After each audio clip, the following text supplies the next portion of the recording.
gidduutti.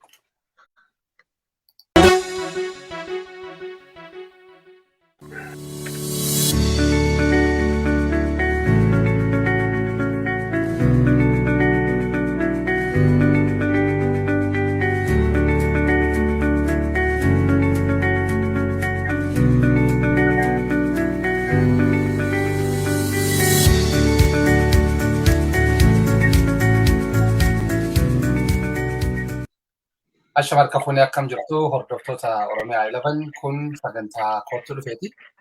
Sagantaa kootti dhufee keenya dhimma waqtaawaa hawaasni Oromoo Oromiyaa bakka hundaa irraa haasa'u irraa yaaddootti jiru.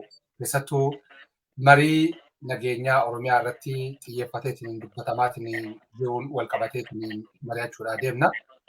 Marii nageenyaa dhimma Oromiyaatiin walqabateetiin haasa'amaatiin jiru. Kanaan dura waraanni bilisummaa Oromoo illee haalli ani yaadu kan karaa qawwee qofa osoo hin ta'in haalli amansiisaan jiraannaaniin mariin karaa nagayaa taa'uun waraana bilisummaa Oromoo bira ni jiraata kan jedhu keessattiyyuu gama manifeestoo isaallee irratti kanaan dura marii taasisuun keenya ni yaadatama. Akkasumatti dhiheenya kanallee gama mootummaa naannoo Oromiyaatiin akkasumatti immoo gama caffee Oromiyaatiin waa'ee karaa nagayaatiin mari'achuu yookaan ammoo gatta'aniitiin rakkoo Oromoof Oromiyaa furuu jedhu waamichi dhiyaate gama pirezidaantii bulchiinsa mootummaa naannoo Oromiyaa obbo Shimallis Abdiisaatiin ni yaadata. Dhibbaalee gama gamaan taasifamaatiin tureen hawaasni Oromoo idila addunyaa bakka garaagaraa jiraatan akkasumatti ammoo baabaa ollaa wajjin ta'uudhaan waamicha nageenyaa qaama sadiif xalayaa tokko barreessuullee ni yaadatama. Xalayaan qaama sadiif barreeffame kuni muummicha ministeera Itoophiyaa Dr. Abiy Ahmed, pirezidaantii bulchiinsa mootummaa naannoo Oromiyaa obbo Shimallis Abdiisaatii fi ajajaa ol'aanaa waraana bilisummaa Oromoo Jaal Marroo Dirribaatiif rakkoo Oromiyaa karaa nagahaatiin gatta'aniif akkaataa danda'amu irratti waamichi dhiyaate. Isa saniif illee waboon deebii kenneera. Waamicha dhiheenya kana pirezidaantii bulchiinsa mootummaa naannoo Oromiyaa obbo Shimallis Abdiisaa taasisanii fi haala waliigalaa marii nageenyaa jechuun maal jechuudha? Akkasumatti immoo adeemsonni muuxannoon idila addunyaa jiru maal fakkaataa fi deebii fi qophii waraana bilisummaa Oromoo gaafii dhiyaate kanaaf maal fakkaata kan jedhuuf keessummaatu kaffeerallee jira. Keessummaan kiyyaa gorsaa ol'aanaa ajajaa waraana bilisummaa Oromoo Jaal Jireenyaa Guddataati. Jaal Jireenyaa gama Oromiyaa 11 sagantaa kootti dhufeetti baga nagahannaa dhuftan. Haa ta'u Muktaar Oromiyaa 11 baga nagaan na eegdanii dhimma Oromoo kana waan ijoo na waliin mari'achuudhaaf na afeeruu keessaniif galata guddaa argadha. Fayyaa ta'e.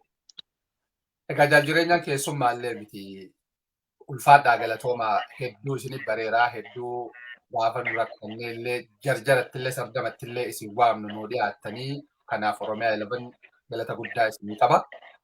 Mariin kun marii kallattii toora feesbuukiitiin Oromiyaa 11 dhiyaachuutti jira.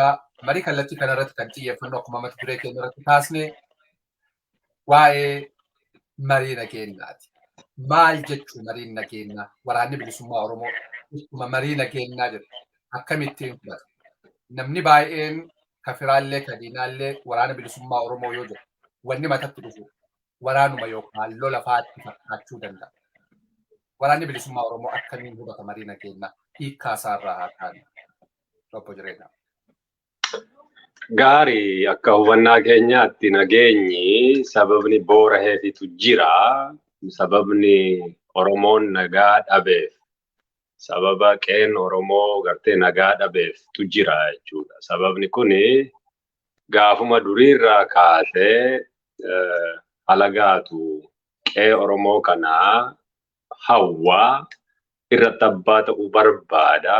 Oromoo kanas akka barbaade gaafa nagaa jiraatu akka qotee isa nyaachisu gaafa immoo lolatti bobbaafamu immoo akka isa ittisee lubbuu isaa kennee namoota aangoorra jiran sana jiraachisu impaayera tiksu barbaadutu jira jechuudha.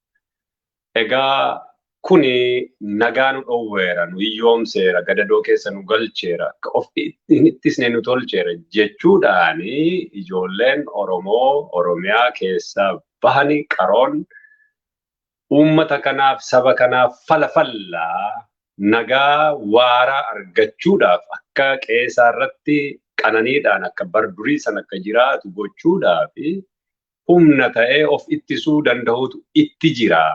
Yoo sana gochuudhaaf baate akkuma adaamii agamsa cinaa biqilee sana yeroo hundayyuu boohuutti hafa. Kun akka hin taane jabaachuutu itti jira jedhanii wal ijaaranii ijaarsi suni guddatee uummata Oromoo guddeessa birattis fudhatame waraana horatee of ittisuutti seenuutu mul'ate. Kuni yoo gara seenaatti deebine ka Jaal Elemoo Qilxuu ka gartee Jeneraal Waaqoo Guutuu ka namoota guguddoo ka sana durayyuu warra diddaa kolonii keessatti hirmaatan iyyuu ka ilaallatu ta'a jechuudha. Kuni dhaloota ammaatiinidha dhaalameeti. Waan Oromoo fi Oromiyaa dantaa Oromoo fi Oromiyaatti bu'u fedhii Oromoo fi Oromiyaatti bu'u gaafa dhufu qaamni waan kana ittisu gara dirreetti bahee ofis ittisee dantaa sanas ittisuudhaaf tattaafatu jira jechuudha. Amma haala adda addaatu deema naannoo sanatti humnoota adda addaatu bobbaha. Bobbaan isaanii irra guddaanii ka xiyyaafannoo irra godhanii bobbaan Oromiyaa. Dantaa guddaa irraa qaban Oromiyaa. Humna olaantummaa Amaaraa impaara sana keessatti bakka fudhachiisuu barbaadus maniinsa bakki irratti bobbahu Oromiyaa.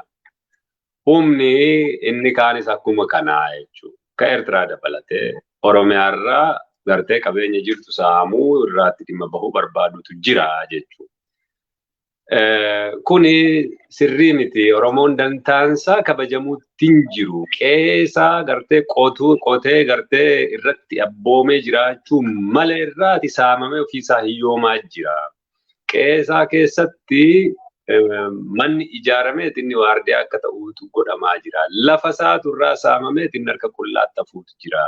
Dhaloonni duubarraa dhufu kan Oromoo gaafa hiyyummaa dhaalu warri kaan immoo aangoo fi badhaadhinaa fi qawwee dhaaluu jiranii. Kuni walqixxummaa namummaa kanayyuu ni haala waan ta'eef nagaan bifa kanaan naannoo sanatti dhufuu waan hin dandeenyeef namni hundi wal haa qixxaatu. Oromoon biyya isaa irratti abbaa haa ta'u, nagaa argatu. Inni jedhu yaada deemaa ture jechuudha. Sababa sanaa fi falmiin gaggeeffamaa ture. Waraanni bilisummaa Oromoof kanumaafidha. Amma yoonaatti gatii guddaa gatii lubbuu baasuu jira jechuudha.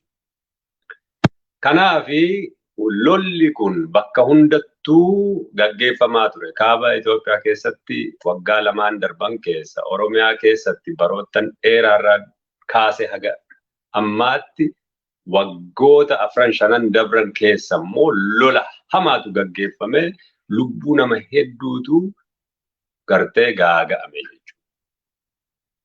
Kun gaafa ta'u gama keenyaan biyya keenya keessa jirra. Lafa keenya irra jirra. Alagaatu dhufee hawwe har'a'e malee Oromoon of ittisuu jira. Lafa isaa dachee isaa ittisuu jira. Qe'ee namaan deemne.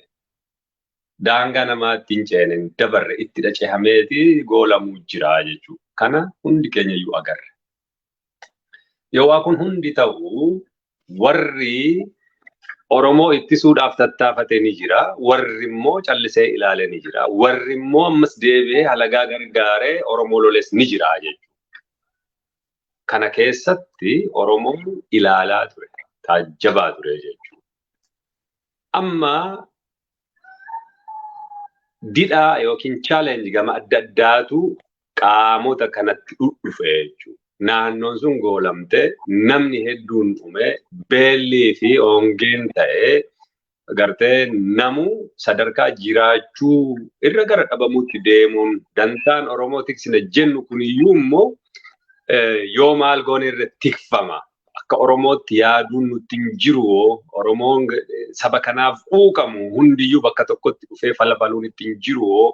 Mari'atamee dhimmi siyaasaa deebii siyaasaa argachuu hin qabu gaafa jettee yaaddu lubbuun nama tokkollee darbuun itti hin turre jechuudha. Otoo akka Oromooti, otoo akka aadaa Oromooti sakka gartee odaa jala taa'ee ilaameedhaan mari'atee waa murteeffatu isa garaa qulqulluu, isa shiran qabne, isa guddisan banne, isa gartee xaxaa impaayiritti sana keessa hin jirre otoo ta'e lubbuun nama tokkoon dabartu jechuudha. Har'a garuu xaxaa sanatu mataa namaa keessa biqileeti ganinsaa fi dhimma Oromoo fi dantaa Oromoo, dantaa sabaa akka gartee waliigalaa, dantaa uummata bal'aa sanaayyuu kabajuun hanqifameeti namoota muraasa qofaatu waa hundarratti muree murteessu jira. Kun gara goolamaatti nu geessee gara lolaatti nu bobbaase. Lolli sun dhaabbachuuf hin deemu. Yoo maal ta'e qofa deebi'uuf danda'a. Nagaan sababni dhufuu fi yoo haqni abbaatti deebite qofaa dhufaa jechuudha. Nagaa abbaatti deebisuudhaaf gaaffii siyaasaa sabichaa deebisuudhaaf ta'anii mari'atanii lola kana dhaabu gara sanaatti deemuuf ammoo tarkaanfiilee fudhachuudhaan qaban jennee yaanne akka gartee labsii siyaasaa yeroo gabaabaa keessatti ibsame keessa jira jechuudha. Kanaaf nagaa gaafa jennu haqa fiduu, dantaa siyaasaa fi fedhii siyaasaa uummanni qabu sirnaaf tartiibaan dhiheessanii deebiitti kennaa gara lolaatti otoo hin taane gara marii fi waltajjii murtii uummataatti gara nu geessutti deemuu sanadha jechuudha. Kanatu gara nagaatti nu geessa. Gaafa nagaa jennu dantaa sabaa tiksuu, gaaffii sabaa deebisuu, fedhii gartee siyaasaa uummanni qabu gartee deebisuu sanarratti fuulleffanna. Sanatu didameeti gara lolaatti nu geeffame. Kanaaf daandiitti deebi'uutu nutti jira jechuudha. Kan kana godhe eenyu akka ta'e, maaliif akka ta'e, akkamiin akka ta'e hunda isaayyuu walii tarreessine walii himuu dandeenya. Kanaaf nagaa gaafa jennu haqa fiduudha. Fedhii fi gartee dantaa siyaasaa sabaa guutuu sanarratti fuulleffannaa jechuudha. Ulfaadha obbo Jireenya. Kanaan dura sagantaa gabaabaa waraana bilisummaa Oromoo baase ammoo manifeestoo isaa irratti mari'achuun keenya ni yaadatama.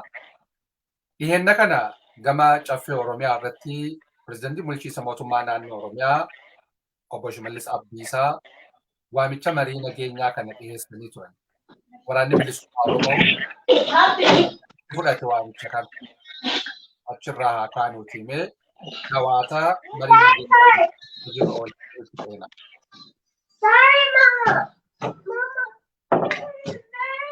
Beefama mucaatu gidduutti ta'an itti fufe. Marii nageenyaa kanaan dura isinis kaasaa turtanii sagantaa waraanni bilisummaa Oromoo qopheesse irratti illee mari'achuun keenya ni yaadatama. Gama waraana bilisummaa Oromootiin akkuma yootan darban haasa'amaa ture gama mootummaa naannoo Oromiyaatiin caffee mootummaa naannoo Oromiyaa irratti dhibba kana gama pirezidaantii bulchiinsa mootummaa naannoo Oromiyaatiin mariin nageenyaa kun waamichi dhihaateera. Waamicha san akkamitti ilaale waraanni bilisummaa Oromoo jalqaba yaada achirratti qabdan irraa kaasnee dhawaataan waan dabarra. Gaariidha.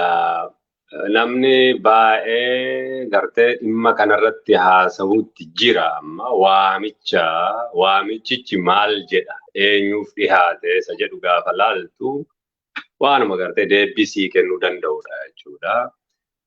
Waamichi abaa'oo shaneedhaa fi goone jedhu. Waamichi godhame kuni araaraan galaa waan jedhudha jechuudha. Kanaaf immoo kabajaani maqaa caffeetiin maaloo dhiheessinaa waan jedhu jechuudha. Kun jechuun laali namni 10-20 yoo gale gaaffiin sabaa sirnaan tartiibaan hin deebi'u taanaan kumaa fi gartee miliyoonatu dirreetti baha. Bu'uurarraa waan furamuu qabutu furamuun itti jira malee maqaa abbootii amantaa abbootii gadaa jedhanii nama gartee dhimmicha furuurraa namoota isaan bobbaasan haa ta'u namoota gowwoomsan haa ta'u namoota gartee qabsoo dadhabatan haa ta'u galchuudhaaf dhama'uun bilbilanii akkuma bara 2018 kaaniitti deemu yoo taate gatiin qabu jechuudha. Yoo sun ta'ee beeki gaaffiin uummanni Oromoo qabu fedhii fi dantaan uummanni Oromoo kan bu'uura hin qabnedhatti fakkaata jechuudha. Dhimmichuma gartee sabni kun qabu sirnaan hubachuu dadhabuu irraatii maddite jechuudha dubbiin kun. Sila akkatti furamuu malee dhimmi keessan maali? Dhimmi Oromoo maali? Akkamiin furamuu malee? Akkamiin nuti immoo keessatti hirmaachuu qabna? Nuti bakka maadha qabna? Kana dura maal balleessine? Araara jedhamu sana agartee gara waltajjii sanaatti dhufuutu barbaachistu jechuudha. Isa wal gowwoomsuuf gartee waan sila siin jedhe xaxaa shira gartee siyaasaa ka dur impaayarri gartee namattiin qoqqoodee bulchu yoo sun immoo dide humnaan namatti gaman sanaan deemanii jaarraa kana keessa teessayyuu ga'uun hin danda'amu jechuudha. Ammallee waanuma sanatti jiramu fakkaata jechuudha gama sanaan waamichi dhihaate tokkoffaa jalqaba manifeestoo irratti agartee yoo jiraatte security building measure keessatti maqaa shanee jedhame paarlaamaan itti maxxansee jiru kaasuu sanaan itti dhimma bahuu dhiisuu ka jedhu ibsameera. Otuma sana dubbisanii arganii abaa'oo shanee jedhanii waamuu dhumti matum sanaayyuu gartee security building measure sana cabsuudhuma jiranii jechuudha. Nama confuse gochuu jiran. Ammoo namni kan gammadeeru abaa'oo shanee kana dhabamsiisna torbee amma kanaa keessatti guyyaa amma kanaa keessatti abaa'oo shaneen kun diinadha maaloodha barbadeessina naareetivii jedhu sanarraa gara araaraatti deebina inni jedhu sun gaafa namaa fi qaama sanarraa dhagahamu gartee akka poozitiivitti fudhatameera. Daandii gartee sirrii, daandii marii, daandii gaaffii sabichaa sana dhaggeeffachuu fi fedhiin jiraachuu sana waan agarsiisu fakkaateera jechuudha. Dhugaadha sanaaf qophiidha waan adeemsaan ilaalamu jechuudha. Sanaan nama gartee burjaajessanii namoota akkan silasiin jedhe namoota tokko tokko gowwomsanii yookiin immoo ofii isaanii bobbaasanii galchanii kun abaa'oon shanee ammayyuu harka kennatanii galan jedhanii ittiin propagaandaa hojjechuu yoo taate rakkoo sabaan furu jechuudha. Lolichi numatti fufaa jechuudha. Inumaayyuu daran jabaateetitti fufaa jechuudha. Maaliifi bu'uurarraa rakkootu furamuutti jira. Rakkoon keenya bu'uuraa maali isa jedhu laaluutu nuti jira. Laali gaafa wayyaanes bara kanas rakkoon nuti qabaachaa turre namni keenya gaaffii siyaasaa gaafata. Barattooti gaaffii gaafatan. Edda gaafatanii booda namni hidhama. Gaafa namni hidhamu gaaffii isa bu'uuraa sanatu dagatameeti. Nama keenya hidhame nuu hiikaa jedhama jechuudha. Namni keenya hidhame sun gaafa hiikamu akka mootummaan waan gaarii hojjeteetti lakkaa'ameeti harki dhahamaati jechuudha. Sun dogoggora guddaa. Namni kun maal goonaan hidhame? Waan inni hidhameefi suni bakka argatee deebii argatee jechuu danda'uutu namatti jira jechuudha. Waraanni bilisummaa Oromoo lolatti seene akka duriitti hin hidhamu jedheeti bosonatti seenee falmachuu jira har'a.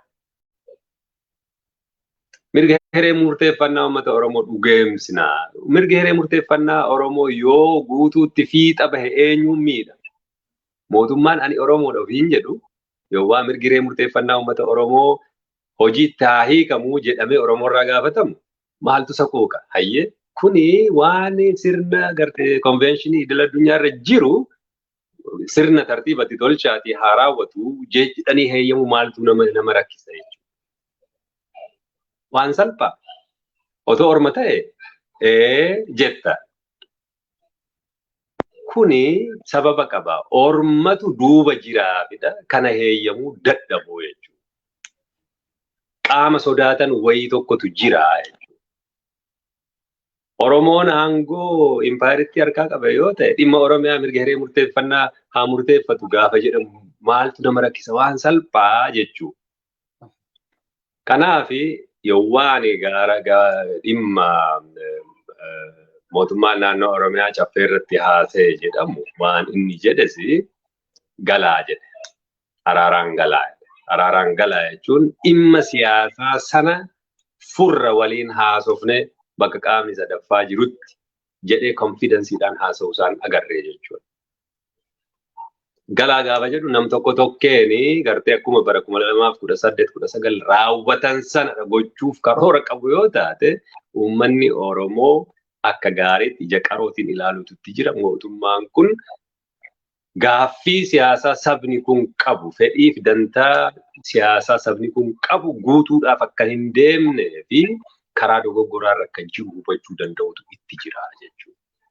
Dantaan siyaasaa, fedhiin siyaasaa uummata Oromoo homayyuu isaanii fi waan isaan hin galchine waanuma gartee ijoollee Oromoo dhimmi Oromootti dhagahamee of ittisanii gartee kaayyoo sana tarkaanfachiisan gufachiisuu irratti bobba'anii akka jiran hubachuu danda'utu itti jira jechuudha. Ammoo ni dhabamsiisnaa, ni barbadeessinaa jechuurra gara tarkaanfii kanaatti dhufuunis akka gaariitti ilaalamuu ni danda'a jechuudha.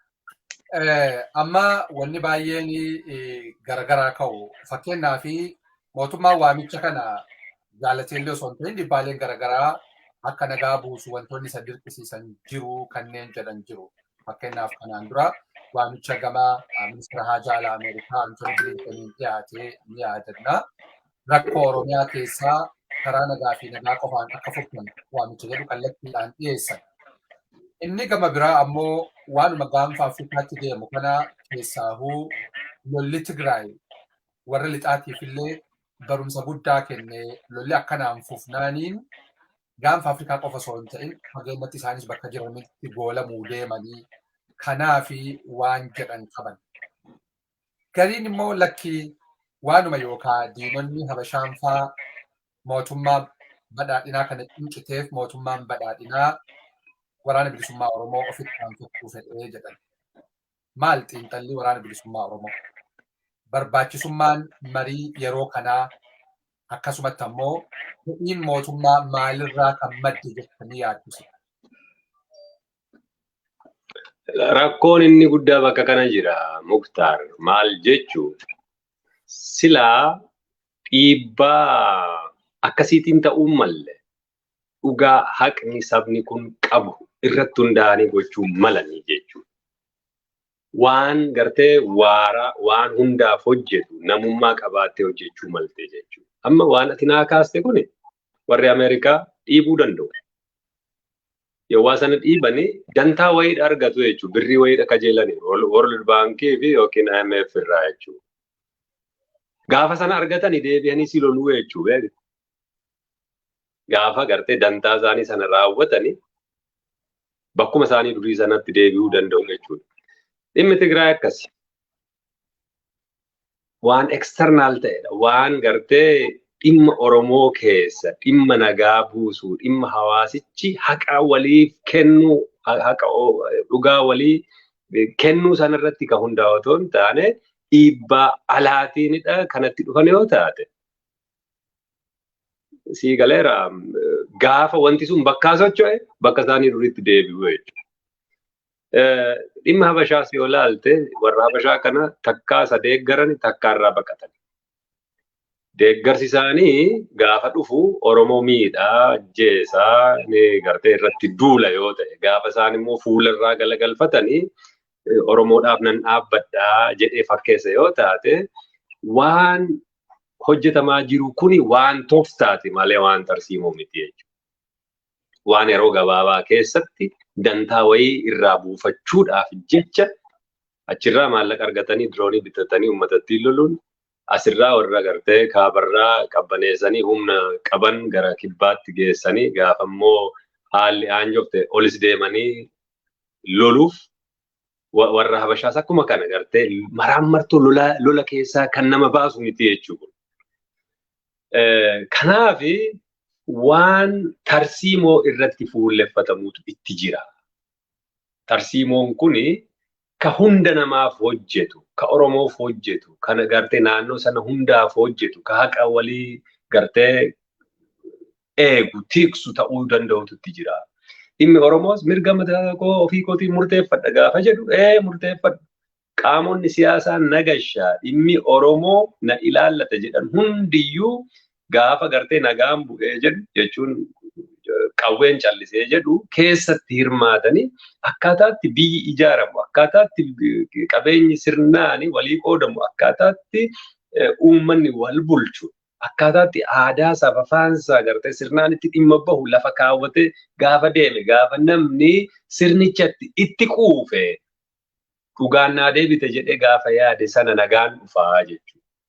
Garuu waan alarratti hirkattee sababa gartee dantaa xixiqqoo argachuudhaaf jecha waan yeroodhaaf jecha waan kana haasofta yoo taate waanuma gartee bubbeen fidee bubbeen dabarsu ta'a jechuudha. Hiddan qabu jechuudha. Ittiin amantu jechuudha. Waanuma gartee convince, confuse maaloo jedhan sana taati jechuudha. Beektaa akka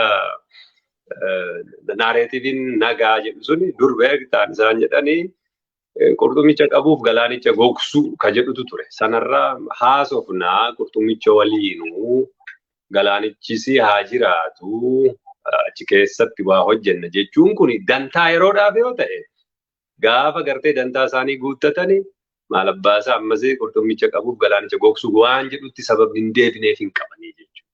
Kanaaf bu'uurarraa haasofnaa bakka qaamni sadaffaa jirutti haasofnaa dhimmi siyaasaa mari'atamuutu jira.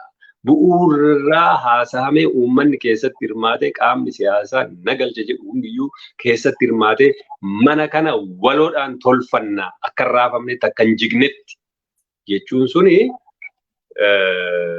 bu'uuratti tolchuuf nagaa waaraa fiduudhaaf gargaaraa jechuudha. Wareegamni guddaa irratti bahee jiru bara qeerroo kana sana duras ammas waggoota afran kana keessa mana kana ijaaruuf dhugaa kana mul'isuuf akka namni sirnaan hubatu gochuuf uummanni ijaarame dhimma isaa gartee jabeeffatee akka of dura deemuuf gaaffii saba guddaa saba miliyoona 60 lakkaa'amu sanatu keessa jiraaf jechuudha. Kanaaf dhimma yeroodhaaf dhimma bubuutuudhaaf jedhame otoo hin taane nagaa waaraa akka lammata lolli nutti hin deebine akka Oromoonis sabooti kaanis nagaadhaaf qananiidhaan lafa irra jiraatan irratti jiraatan seerrii fi gartee tartiibni akka jiraatu tolchuudhaafidha hojjetamuu malee akkasidha ta'uu qaba.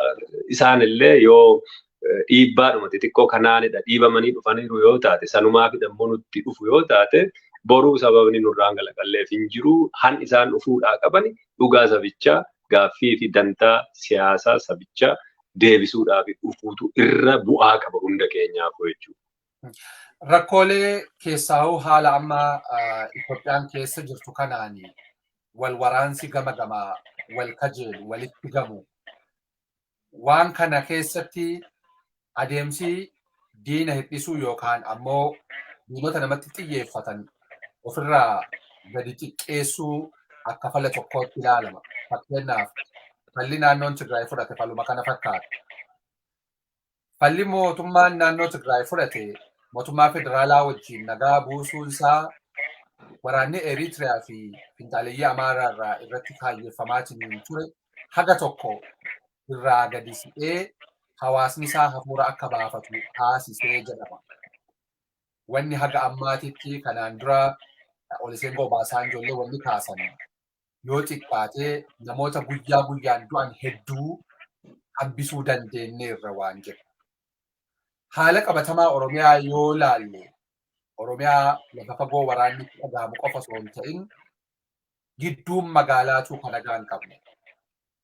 Dambidolloo fi Mooyyaalee qofa osoo hin taane Naqamteef Shaashimannee geejjibni halkan irra galgala isaa 12 irraa lafa tokkoon lafa bakki marri Sudaan jiru lafa wal waraansi jiru. Wal waraansa kana maleellee keessattuyyuu gama naannoo Amaaraatiin warri daangaa ceheetiin dhufu waraana bilisummaa Oromoollee mootummaa naannoo Oromiyaallee akkuma tokkotti maqaan lachuu itti waamu Oonag Shane. Adeemsa kana keessatti yoo xiqqaate gama 3-4 wanni dhufu kun Oromiyaa madaakuu jira. Mariin nageenyaa irra yoo xiqqaate hawaasaaf hafuura fidaa kanneen jedhan jiru. Adeemsa kana fiduudhaaf haal dureeleen ta'uu qaban maal? Waan tokko nagaa buusa jedhanii yookaan fala fida jedhanii wanni itti deeman waan daranuu hamaa immoo akka hin talle wanni asirratti of eeggachuudhaan malamu maal? Isin maali wanni of dura keettan? Osoo achitti galamuu dura kun tahe yoo waan kana roofaale balaa biraatu nutti dhalate jettanii wanni isin akka sodaatti lafa keettan akka of eeggannootti yaaddan faamaa. Gaariidha waan ati akka bu'uuraatti lafa keesse fakkeenyaa fi diina ofii hir'isuudhaa fi tarkaanfiin warri Tigraay fudhatan jette sun dhugaa.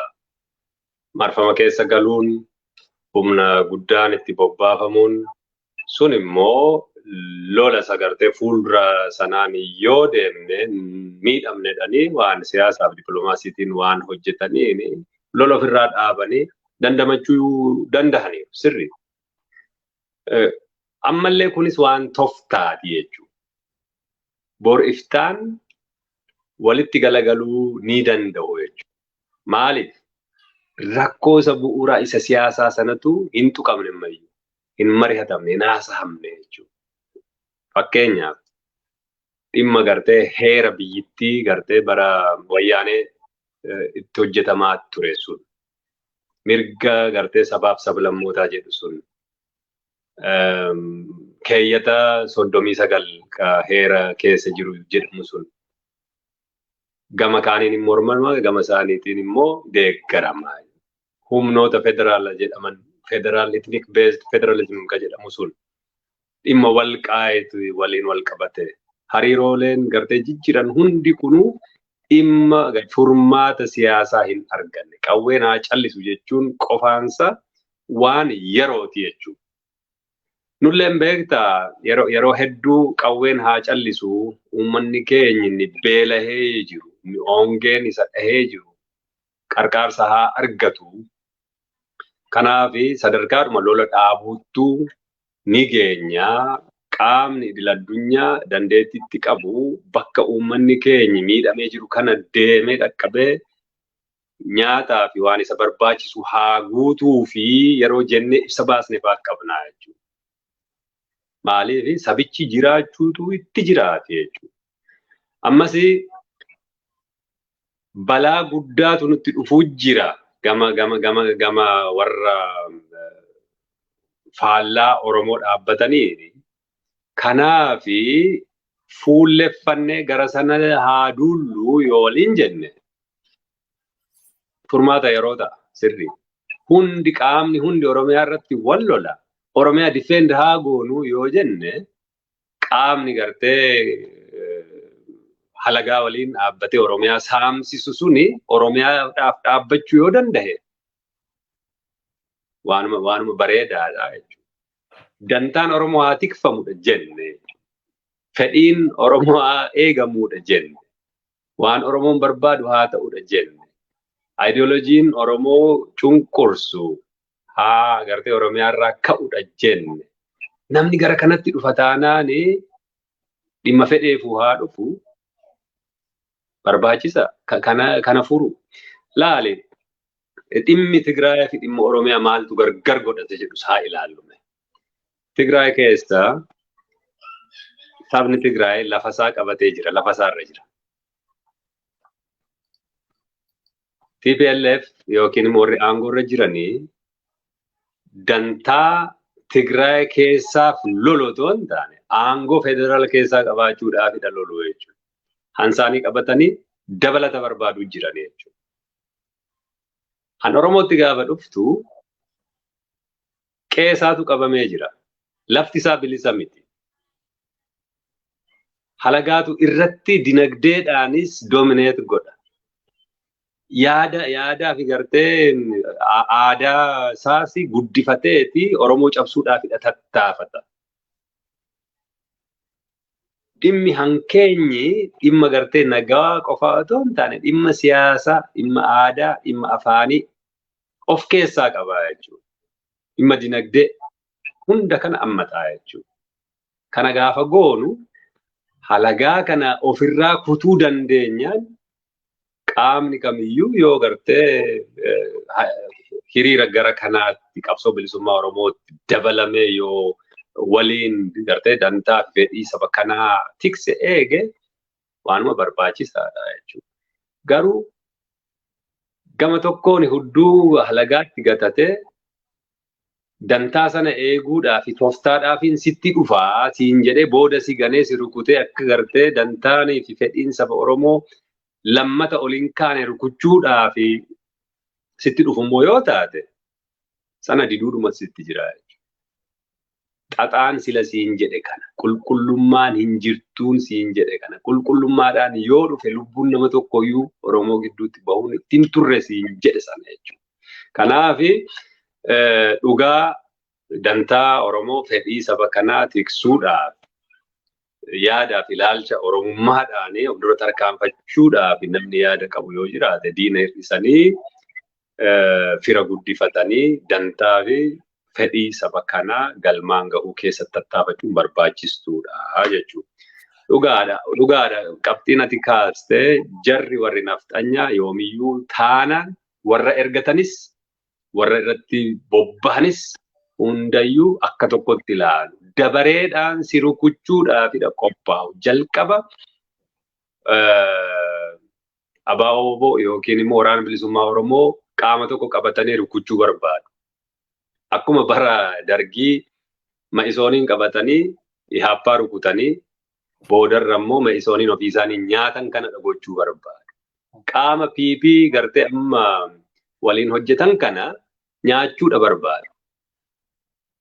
Jalqaba isaaniin Oromoo kaan rukuchiisanii dadhabsiisanii edda dhabamsiisanii booda isaanitti galaganii rukuchuu sana waan akkasiitu mul'achaa jiraa fi gartee allayaansii biraa barbaaduun kunis dhalate isa jedhu akka toftaatti sila kaaste keessaa tokko jechuudha. Ammoo ka ta'uu qabu allayaansii yeroo gabaabaaf otoo hin taane dhimmi kun dhimma tarsiimooti. Oromoon dhimma ijoosaa sanarraa kaasee irratti walii galee of dura tarkaanfachuutu itti jira. Dantaa fedhii saba kanaa tiksuu danda'utu itti jira. Dantaa gaafa jennu kan siyaasaa, kan dinagdee, kan aadaa, kan afaanii hundayyuu waliin taane waloodhaan itti bobba'utu nutti jira. Kanaaf immoo jalqaba haasofnee marihannee bakka qaamni sadaffaa jirutti walitti agarsiisnee itti bobba'uu yoo taate malee walganuu fi gartee shiranii gartee warri impaarettiin xaxan sanaa fi deemama yoo taate balaadha qaba. Kan hunda madaallee deemuudhaaf bilchinaan itti tarkaanfachuu jirraa jechuudha. Amma qaamni lachuu hayyee marii nagahaa barbaada waan jedhu fuula gaarii argee Oromoon. Garuu immoo marii nagahaa kana eenyu gattaa'ee mariisisa? Jaarsi eenyu? Qaamni waan kanaaf isin dubbise qaamni sadaffaan jira yookaan ammoo qaamni waan kana itti himattanii rakkoo kana ni ilaala jedhe jira. Maaltu gattaa'eetiin rakkoo isin lamaan gidduu turte kana laaluu deema?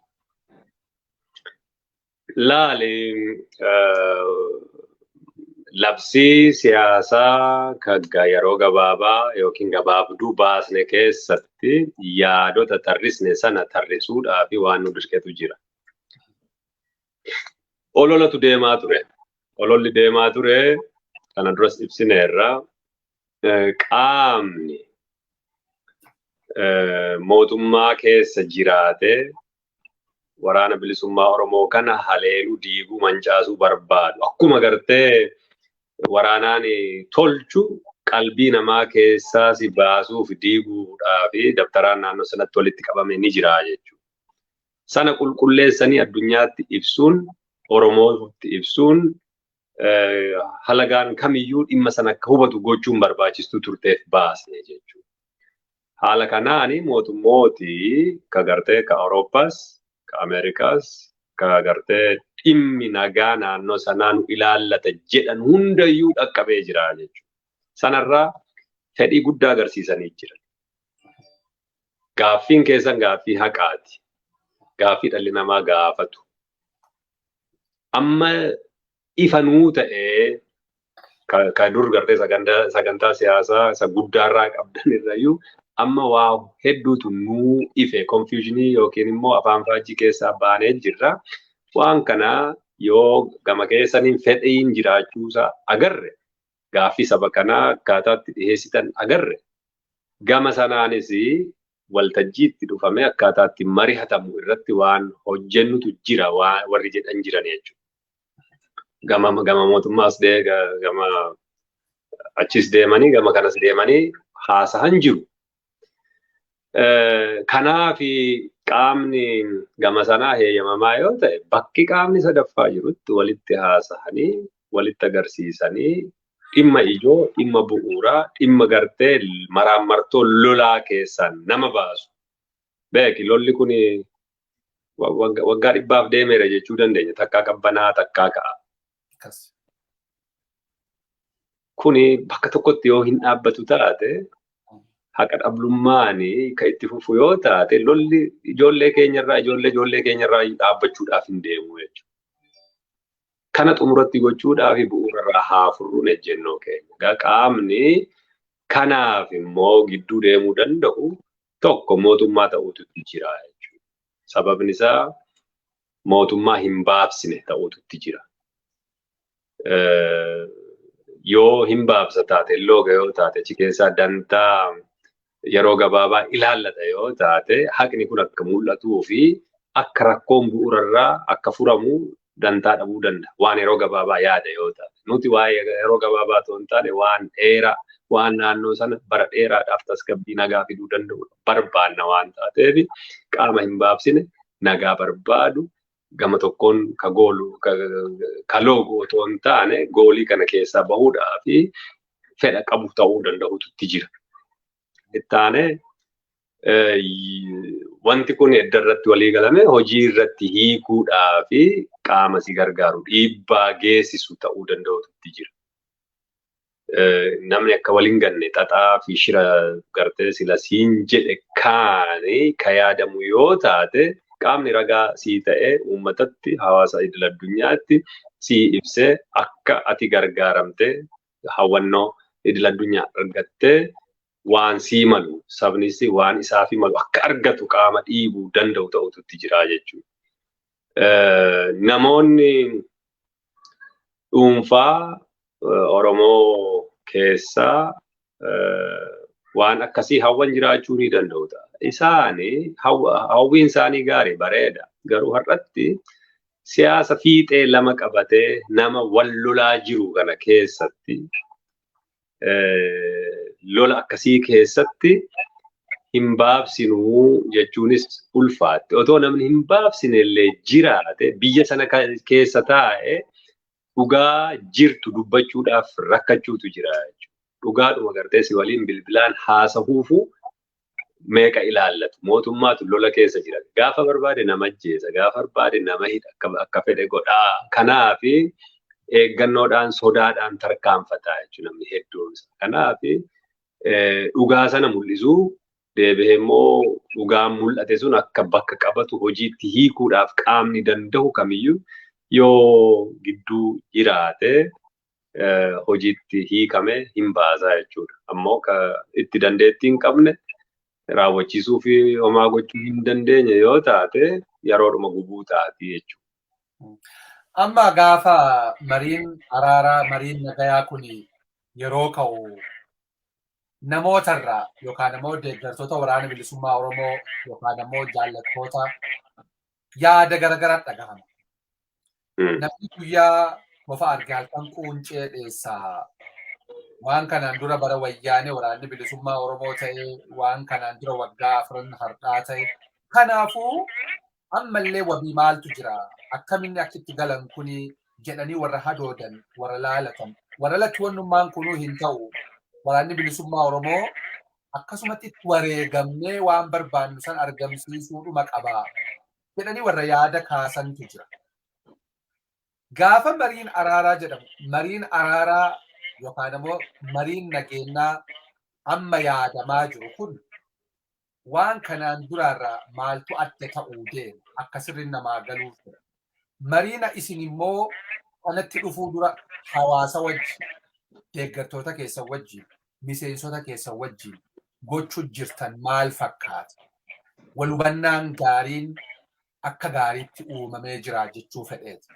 Wanni kana gaafadhuuf fakkeenyaaf keessi waraana bilisummaa Oromoo waan isin ammanaan jettan kanatti guutuu walii galee suduudaan waan hogganni jedhu eegaa hin jiru taanaan osoo borjaalmarroonuu galee ka biraa dirreetti nafu hangam tokko wal hubannaan uumamee jira. Hangam tokko marii taasisaa jirtan keessatti jechuu fedheeti gabbaasuu iyyuu dura. Gaariidha. Laale waan fiixee lama naa kaaste. Tokkoffaani galuu gaafa jettu sila sirreessuu tattaafadheera marihanna.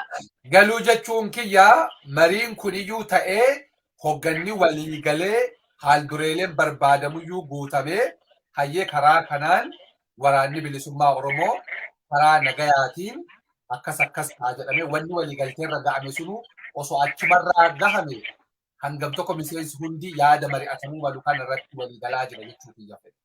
Malee galuu amma koottaa galaa jedhamu kan jechuu biyya miti.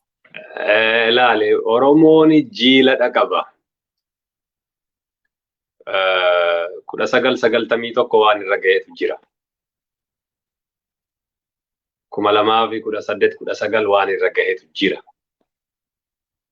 Galuu gaafa jedhamu gartee sanatutti mul'ata. Kanaaf jecha galuu jedhu iyyuu itti dhimma hin baanu jechuuttan jiran. Maaliifi Oromoon biyya isaarra jira. Waraanni bilisummaa Oromoo biyya isaarratti falmachuu jira.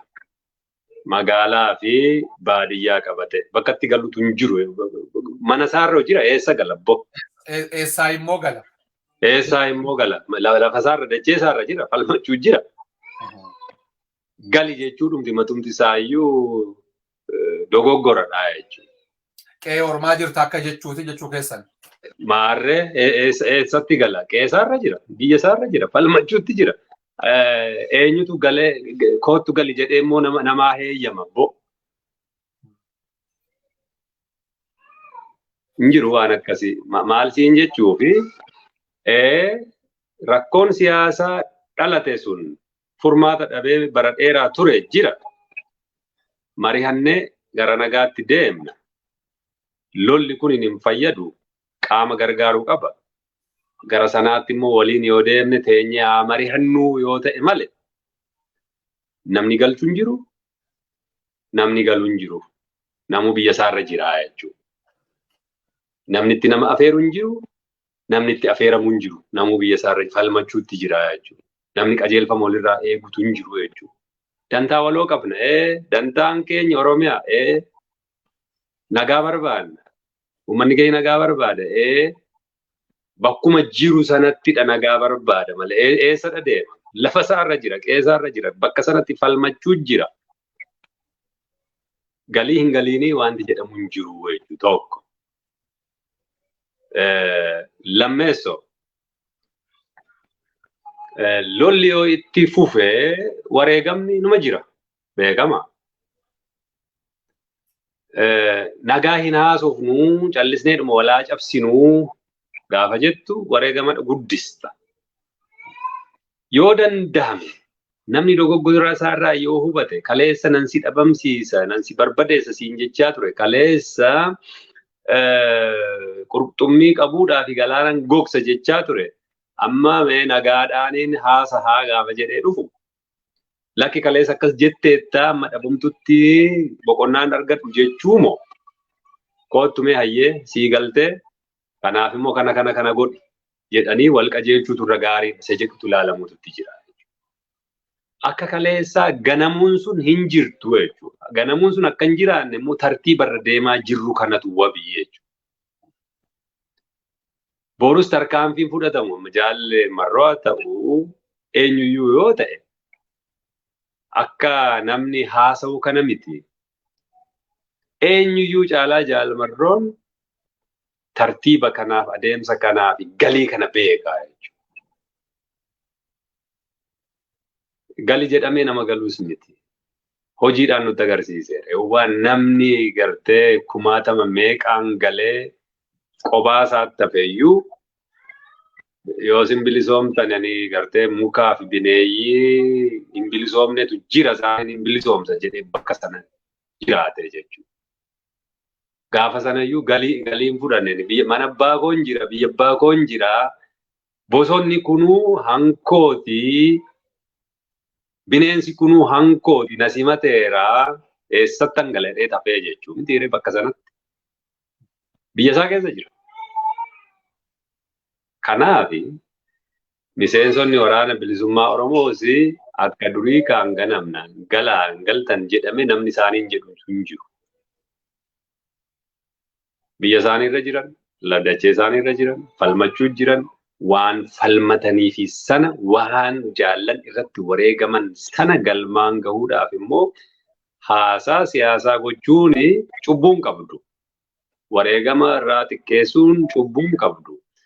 Gaaffiin gaafatame mirga murteeffannaa ka deebifamu yoo taate dirqama nama gartee araaraa nama jeesutu jira miti.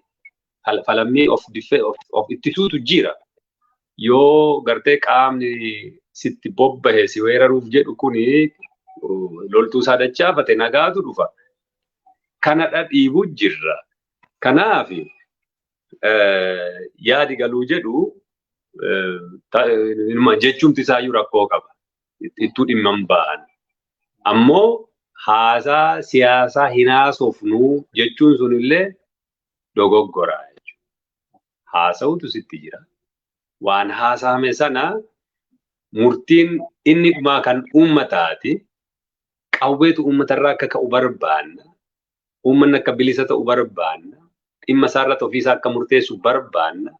Kun immoo dhimma itti wareegameeti jechuudha. Waraanni kuni hoogganni kunis gatiin itti baasaa jiruu fi sababni inni guddaa kanaa jechuudha. Dantaa sabaa fedhii sabaa sana tiksuudha. Sun immoo gartee jabinaan dhufa. Sababa kanaaf sababa jabaatamee irratti hojjetameefidha. Waliin haasa'uu fi fedhiin argame silaa dhabamsiisuu caccabsuu sana ture dhaadannoon jiru. Amma immoo gaarii hayyee ni haasofnaa gaafa jedhamus itti haasa'anii itti mul'isanii akeeknii fi dantaa fedhiin sabaa akka guutamu gochuutu barbaachisaadha jechuudha. Inni gama waraanaatiin mari'achuu jirtanii ni jedhu dhugaa dubbachuudhaaf sagantaan siyaasaa adda bilisummaa Oromoo ka waliin qabnu achi keessaa garaagarummaa tokko hin qabu jechuudha. Waan manifestoo yeroo gabaabaa brief manifestoon ibsame sunis deebileen kennaman jiran kunis imaammata dhaabbataa waraanni kun itti irbuu seenee itti wareegamaa jiru sana sagantaa isatti irbuu seenee itti wareegamaa jiru sana waan haaraan itti himtutu hin jiru beeka barateera itti qarameera. Kanaaf waan nama yaaddessuu hin qabu. Ammoo galis namni isaatiin jedhu hin jiru jechuudha. Akkuma siin jedhe lafa isaarra jira biyya isaarra jira waan falmataa fi jiru waan falmataa fi jiru suni galma yoo gahe ittuma fufa. Beeki qaamni waraanni bilisummaa Oromoo biyya isaadha ittisa boroftaanis daangaa isaadha eega.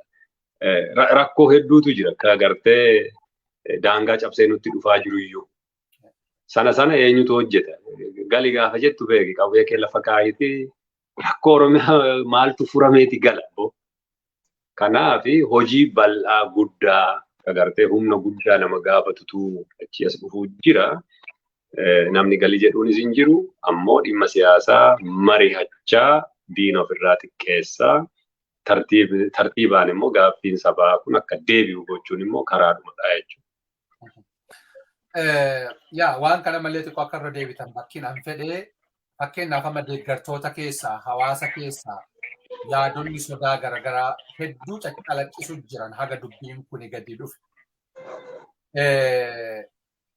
Adeemsi marii kun dhawaata akkuma reef jettan tartiiba qaba. Tartiiba kanatu wabii taha jettan. Tartiiba kana keessatti sagantaa isaa duriirraa waraanni bilisummaa Oromoo waan qabate qaba. Wantoota sanniin waan yookaa irraa hin maqne jedhee waan akka haal dureetitti qabatu keessaa maal? Fakkeenyaaf isin gaafa jaarsota wajjin teettan waraanni bilisummaa Oromoo wabii jaarsota gidduu teettuu qabaa. Uummanni immoo dhimma kiyya waraana bilisummaa Oromoo harka jira.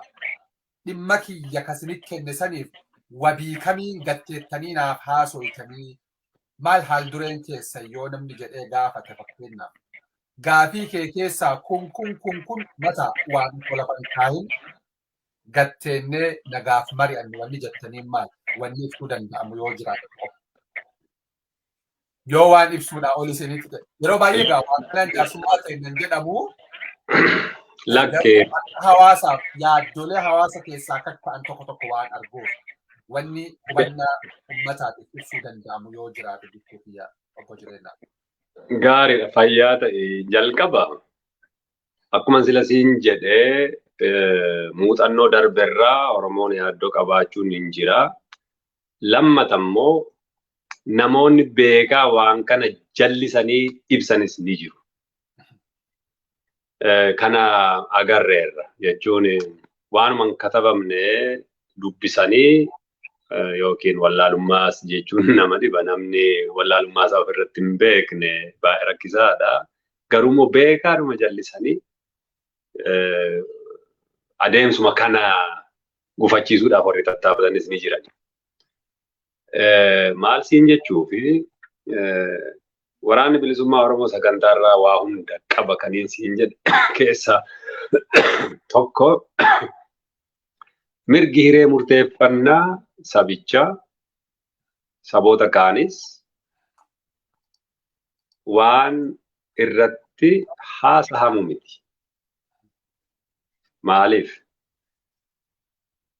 Mirga dhalli namaa qabuu fi mirga gartee kabajamuu fi hojiitti hiikamuu fi hojiirra oolu qofaa otoo hin taane nagaa waaraa fiduuf sababa gargaaruufidha mirgi hiree murteeffannaa akka dhimma ijootti ilaalamaa jechuudha. Sabaaf sablammoota hedduutu mirga hiree ofii isaanii ofii murteeffachuudhaa fi tattaafatu jiranii jechuudha. Humni kun hundi isaayyuu yaadisaa kabajamuufiitti jira. Humna siyaasaati nagaa waaraa fiduu keessatti waan gargaarellee qaba. Practically waan mul'ate. Relatively yookiin immoo yoo wal cinaa qabdee ilaalte gaafa mirgi hiree murteeffannaa ummatootaa abdiidhumaan jiru. Baroottan 27 sana keessaa fi har'a waggaa 4 dabran keessa yoo nagaan naannoo sanaa maal fakkaata nama meeqatu dhimma siyaasaa waliin wal qabatee ajjeefame jettee gaafa gaafattu deebisaa argatta jechuudha. Abdiidhumti sun yoo sirnaan immoo hojiitti hiikame nagaa waaraa fidaa jechuudha. Kanaaf mirga hiree murteeffannaa sabichaa akka saboota kaanis akka kabajamu waan irratti walii gallu jechuudha. Mirgi dhala namaa kabajamuutu jira. Tokkoon isaayyuu waan sharafamuu ittiin jirreetu jira. Namni jiraachuudhaaf mirga guutuu qaba. Siyaasa keessatti hirmaachuudhaaf mirga guutuudhaa qaba. Qabeenya horachuudhaaf mirga guutuudhaa qaba. Bakka barbaade deemee jiraachuudhaaf daangaa sana keessa mirga guutuudhaa qaba. Mirgoota gartee waa beekuudhaaf beekumsa argachuudhaaf mirga guutuudha qaba. Fayyaansaa gartee akka tikfamu gochuudhaaf mirga guutuudha qaba. Mirgi dhalli namaa hundisaatu kabajamuun itti jira. Namni waan sana hin kabaju jedhu waliin teessee haasa'uu hin dandeessu. Mirga dhala namaa gaafa jennu hankee namicha gartee si cunqursu isuma mataa isaayyuu jechuudha. An namaan kabaju gaafa jedhe ati sansaan kabajuu jechuudha. Lolatti waan nama geessu waanuma akkasiiti jechuudha. Inni kaan lolli amma gartee nurra deemuu jiru. Lolli Oromiyaa irratti labsamee Oromoon dirooniidhaan reebamaa jiru. Loltuun kumaatamaan itti bobbaafamee ajjeefamaa jiru. Kun dacha'uu danda'uutti jira. Kuni qaamuma haasawaa sanaas ta'uu ni mala garuu otoo bifa kanaan walirratti duultu walirratti bobbaatu gara nagaatti deemaa qaama biraammoo waliin taane Oromiyaa ittisnaa tiksina gaafa jettu waan abdii namatti tolu waan hin taaneef namoota gartee ajjeesuun hiraarsuun mana hidhaa keessatti dararuun dhaabbachuu danda'utu jira. Namni mana hidhaa keessa jiru hiikamuutu jira. Maqaa waraana bilisummaa Oromootiin kan hidhame, maqaa ilaalcha siyaasaatiin kan hidhame meeqatu gidiraa arguutti jira jechuudha. Har'a Oromiyaan bakka hedduu hongeedhaan dhahamuu jirti. Gargaarsi dhaqqabuu danda'ututti jira. Dhalli namaa gartee beelaan akka dhabamuu fi loltuun mootummaa qabeenya barbadeessuu jira. Midhaan gubuu jira. Mana gubuu jira. Walitti bu'iinsi daangaalee Oromiyaa keessatti akka ka'u godhamee Walloo keessatti mana gubachaa jiru dhagahaa jirta. Cinaaqsan gara bahaatti akkasi. Horroo Guduruu Wallaggaa akkasi. Giddu galeessa Oromiyaa akkasi. Kun hunduu yoo gartee dhaabbatu taate dhugaadhaa mootummaan amma jiru kuni dantaa saba kanaa eeguudhaafi yookiin immoo dhimma siyaasaadhaan furuudhaaf fedhii qabasa jedhu agarsiisuu danda'a. Yoo kanan godhu taate immoo rakkisaa jechuudha. Kanaaf gama keenyaan waan mootummaan akka godhu gartee irraa eegnu akka nagaa bakkatti deebisuudhaaf yoo fedha qabaate waan guutuudhaa qabu jennee galmee sana keessatti tarrisnee jira. Kan amantaa walirraa horuufis waan gargaaran jennee tarrisnee jira. Garuu sanatti ammatti hin jirani. Yaadi isaan qaban kan siin jedhetti konfiyuuziniidhuma wayii dhalchanii waanuma yeroo gabaabaa waraanni bilisummaa Oromoo gale yookiin abaaboo shanee keessaa namni amma kana harka kennate jedhanii miidiyaatti fidanii diraamaa hojjechuufaa yoo ta'e qaamota akkas jechuudhaan immoo qaamotuma gartee nafxanyoota gammachiisuuf maaloof yoo ta'e achirraa immoo deeggarsa argachuuf takkaas dhufanii deeggarsa barbaadu takkaachi deemanii deeggarsa barbaadu akka kanaan gidduu kanatti jiraachuu barbaadu waan taateef waan toftaati yoo taate eessaanuu nama hin gahu garuu gama keenyaan mirga hiree murteeffannaa sabichaa saboota kaanii akka guutuutti kabajamu ni barbaanna. Namooti keenya mana hidhaa jiran akka hiikaman ni barbaanna. Loltuun uummata keenya irra gartee qawwee qabatee dhaabbatu akka nu keessaa qabu barbaanna. Mirgi dhala namaa hundisaatuu akka nam-tokkeettis akka sabaattis akka kabajamu barbaanna. Dhimmooti kun yoo raawwatan taate waliin ta'anii haasa'anii isa siyaasaa dhimma dinagdee dhimma aadaa fi afaanii hundasaayyuu dhimma bulchiinsa lafaa hundasaayyuu waan hin furamnee fi kallattiin qabsiifamneef hin jiru jechuudha. Ammoo fudhatuu kana dhufuu waldajjii sanatti moo gartee dhimmuma toftaa waama jejjeequuf ofii isaanis jeequmsa keessaa of baasuudhaafidha itti dhimma bahuuf deemusa jedhu waan hojiidhaan boriftaan ilaallu ta'a jechuudha. Ulfaadhaa galatooma obbo Jireenya. Yaada gama dhumaatti kaasu keessaa tokko xalayaa dhiheenya kana ministirii nagaa Awurooppaa waraana bilisummaa Oromoo maqaa ta'ee barreeffama. Xalayaan suni gabaasa kanaan dura ministiriitichi gabaaseen walqabateetiin kan barreeffamedha. Gabaasonni akkasanii duulli akkasanii hubbuma kanallee dabalatee waa hedduutu waraanni bilisummaa Oromoo akkas godhee akkas nama shororkeessee akkas nama ajjeesee akkas maalii godhee wantoonni sunniin battalatti illee dafanii bahuu baatan ragaaleen akkanaa gaafa bayan waan deebi'anii dhaabbileen itti gaafatamummaa akkasii qaban yookaan dhiifama itti gaafatan. Waan sanirraa maal argitan waan haga ammaa duulota keessatti iyyuu gama sabaa himaaleetiin gama advokeesiitiin waraana bilisummaa Oromoo irratti taasifamu akkasumatti ammoo deebisan akkamiin ilaaltan dhiifama ministirii nagaa Awurooppaa isiniif dhiyeessitanillee.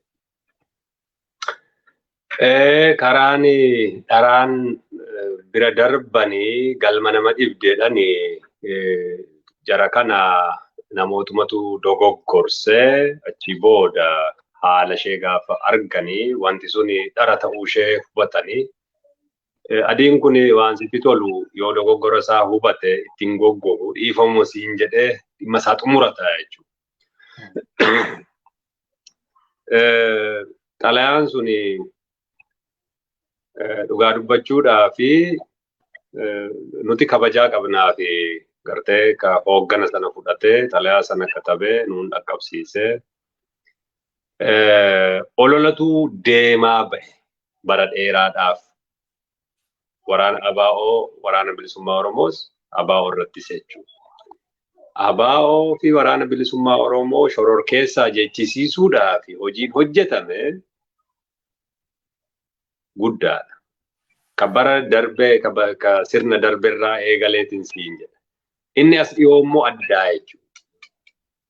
Inni kuni miidiyaalee afaan Oromoo dubbatan otoo hin hafiin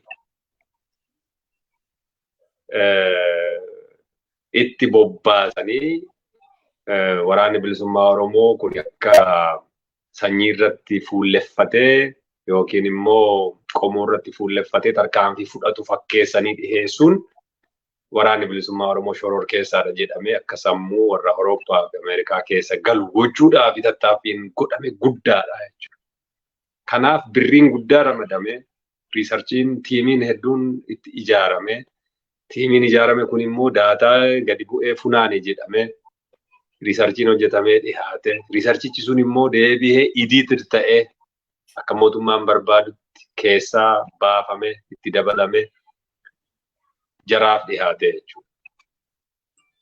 Riisarchi gaafa jedhamu waan idiit gootutu hin jiru, waan lafarra jiru faaktidha dhiheessita malee kun mootummaa miidha kanaaf keessaan baasa. Kun immoo waraana bilisummaa Oromootiin rukuchuudhaaf nu gargaara ittiin galcha. Jettee maqaa riisarchi jedhu itti moggaasuu hin dandeessu. Propoogaandaadha ta'a.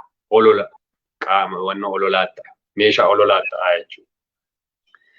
Waan si ajaa'ibu miidiyaaleen tokko tokko ammallee hojii sana hojjetu jechuudha. Miidiyaan akka miidiyaatti wanti kun mootummaa miidha. Kanaaf keessaa baasna. Waraana bilisummaa Oromoo immoo yoo ittiin rukutne hin gargaara. Egaa kun akkamiin ta'a namootatu miidiyaa kana hooggan. Bakka miidiyaa fiixeerra bulchiinsa isaa keessa akka to'atee jiru ka ilmaan nafxanyaa bakka heddummaatan keessatti ammallee ololli kun nurraan dhaabbanne jechuudha. Xalayaa sanatti gaafan sii deebi'u xalayaa sana arganii namni dhimma kanarratti ramadamee hojjechaa ture nama gartee Biraanuu Juulaa advaayis gochaa turedha jechuudha. Gaafa bira geenyutti. Gaafa imbaasii Biriteen keessaa hojjechaa ture gorsaadha. Namni akkasii kun riisarchiis gaggeessuu hin danda'u, nama hin baabsines ta'uu hin danda'u. Garuu immoo fidee waan sana dhiheesse jechuudha. Nu dhaqqabee ilaallee dubbisnee rakkoo hunda jiruyyuu adda baasnee kiritiksii hayyuun keenyinuu katabee innis akka gaariitti ilaalame gulaalamee isaanitti ergame jechuudha. Arganii keessaa'uu namooti instituushinii sanaaf quuqama qaban jaarmiyaa guddaa sadarkaa Awurooppaatti dhimma nagaa irratti hojjetu. Ka ofii isaanii keessatti hojjechaa turan gaafa waan kan arganii rifatanii jechuudha. Qabxiin gartee kiritiksii keenya keessatti dhiheessine hundisaayyuu amansiisaa ta'ee mul'ate jechuudha. Waan isaan hin galchine fa'aa keessa galanii waan rikoomandi godhan qaban. Waan ragaa hin qabne achirratti waan nuti ofitti hin fudhanne hin gaafatamne achir keessatti ibsame hedduutu jira jechuudha. Kan hunda gaafa arganii wanti kuni jaarmiyaa kanaaf gaarii miti. Jaarmiyaa kana fayyisuudhaaf dhiifama gaafachuudha qabdu jedhanii gorsanii jechuudha. Akka kanaan dhiifamni suni gaafatame jechuudha. Kanarraa maal baranne yoo jette miidiyaalees haa ta'u qaamni gartee riisarchiin hooggana jedhu yookiin immoo gaggeessa jedhu kamiyyuu waan inni hojjetu dhugaarra dhaabbatee yoo hojjete malee boruun salphataa jechuudha. Waan ragaatti hin qabne, waan dhugaan taane, ololuma dhagahe qofaa fi kataba taanaan yookiin immoo ololuma dhagahe sana butateedhuma lafarra deemee otoo addan baafatiin quunnamtii mootummaa dhumtitti kenne sanaan fayyadamee hojii isaa hojjeta yoo ta'e boriftaan dhugaan hin qal'atti malee hin cittu gaafa dhugaan baatu qaana'utu dhufaa jechuudha.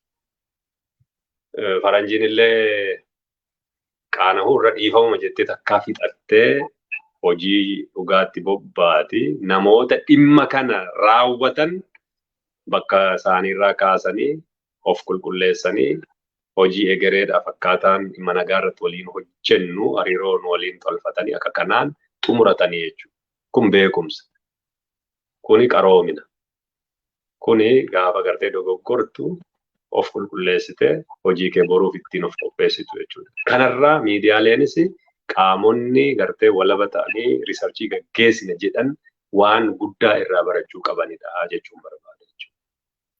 Ulfaadhaa galatooma obbo Jireenya. Mee dhimmoota haga ammaa kaasne walumaa galaa keessattiyyuu waamicha yookaan immoo yaada marii nagaa ka'aatiin jiru kanaan wal qabatee illee waan haga ammaa ani hin kaasin yookaan immoo silaa kaasuudhaan malee isinis waan akka dhaamsaatti wanni kun irra darbamuu hin qabu jettan qabaannaan carraa dhumaa isin kennee nama goolabuutti deemna. Gaariidha fayyaa ta'e waan hedduullee kaasneerra waan hafeen jiru irruma deebi'oo taate malee tokkoffaa Oromoon dhimma amma deemaa jiru kanatti guddoo raafamuun ittiin jiru jechuudha. Dhimmichi abbaa qaba. Waraanni bilisummaa Oromoo akka abbaatti godhee jira. Kanaafi falmachuu kee sanatu, jabaachuu kee sanatu, humna ta'uu kee sanatu, akka dantaan kee fi fedhiin siyaasaa kee akka kabajamu si godha waan ta'eef fuulleffannoon kan kee hojii kee irratti ta'uu danda'utu itti jira jechuudha. Of ijaaruu, of jabeessuu, gaaffii fedhii fi dantaa ofii sirnaan hubatanii gaafachuu dhiheeffachuu sanatti fuulleffachuu tokko. Waraana kee isa cimee birgeedii meeqaan of horaa jiru kana jabeeffachuu cimsuu kutaa waraanaa hedduutti of guddisuu fi jabeessuun barbaachistu. Maaliif fedhii fi dantaan saba kee egereen Oromiyaa achi keessa jirti waan ta'eef sanarratti fuulleffachuu. Gaafa immoo waraanni kunii fi gartee hoogganni kuni gargaarsa kee barbaade sitti iyyate immoo waliin kaatee sosso'uu danda'u akka dandeessutti xuurree quunnamti tolfachuun dirqii jechuudha. Kanaafi waliin waan qabnutu jira, waloodhaan waan qabnutu jira, biyya qabna, eenyummaa wal fakkaataa qabna, nu saba tokkicha, hireen keenya tokkitti bilisummaadha. Kanaafi akka nama tokkootti dubbachuu danda'uun keenyi kun waan nuu fide qaba. Ammas of duras akka nama tokkootti dubbachuu danda'utu jira. Kana gaafa jennu namoonni tokkummaa sabichaarraa akkaataa waraanni bilisummaa Oromoo amma deemaa jiru kanarraa quufa hin qabne ka gartee diina waliin hojjetan illee jiraachuu isaanii beekutu namatti jira. Kanaafi eenyurraan odeessa argadha, eenyuun hin caqasa. Eenyu waliin an deeman tarkaanfadha dantaan kan koo kan saba koo akkamiin tikfama jedhu irratti yeroo marayyuu dirree irraa caqasuun barbaachistu. Ajajaa olaanaa Abaawoo Wabooni hooggansa jabduu kennaa jira. Gama dippiloomaasiitiin waan hojjetamaa jiru waan jajjabduudha.